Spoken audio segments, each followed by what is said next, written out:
നമസ്കാരം, കലാകൗമുദി ഓൺലൈനിലേക്ക് സ്വാഗതം.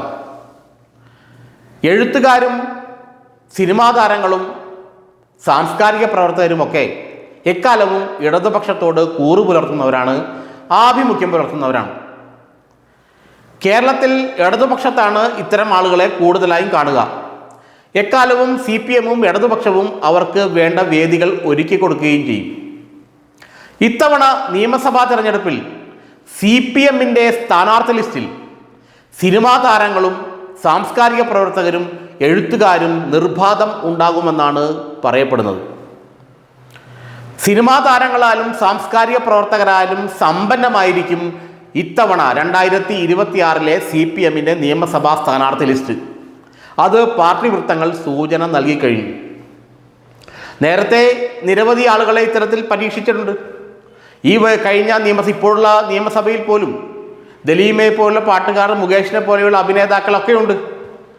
ഏതാണ്ട് അതേ മോഡലിൽ വരുന്ന നിയമസഭാ തെരഞ്ഞെടുപ്പിലും സിനിമാ രംഗത്തു നിന്നും മാധ്യമ രംഗത്തു നിന്നും സാഹിത്യ രംഗത്തു നിന്നും പ്രതിഭകളായ ആളുകളെ തിരഞ്ഞുപിടിച്ച് സ്ഥാനാർത്ഥികളാക്കാനുള്ള നീക്കം CPM ഇപ്പോഴേ തുടങ്ങിക്കഴിഞ്ഞു.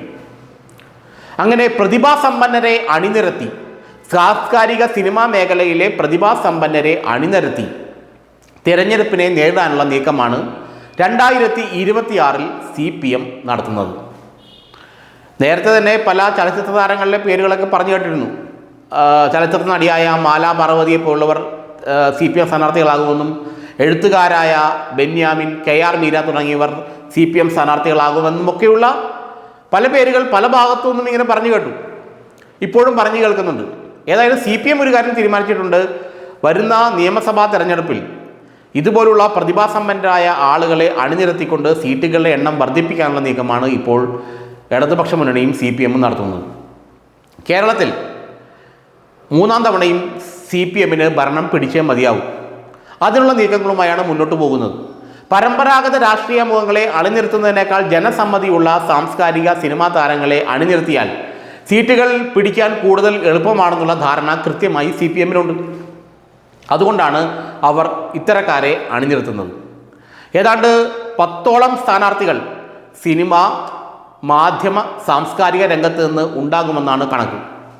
ഇതിൽ 4 മാധ്യമ പ്രവർത്തകരുണ്ടാവും, 4 സിനിമാ താരങ്ങളുണ്ടാവും, അതോടൊപ്പം തന്നെ സാംസ്കാരിക രംഗത്ത് നിന്നും സാഹിത്യ രംഗത്ത് നിന്നും 2 പേരുണ്ടാവും. അങ്ങനെ 10ഓളം സ്ഥാനാർത്ഥികൾ.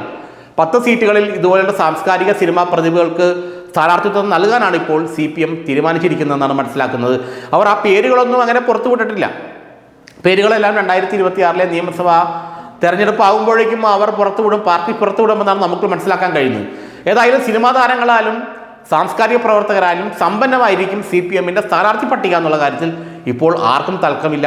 ആ പേരുകളിൽ മാത്രമേ അത്യാവശ്യം കൺഫ്യൂഷനുള്ളൂ. ബാക്കിയുള്ള ഒരു കാര്യം പാർട്ടി ഉറപ്പിച്ചു കഴിഞ്ഞു.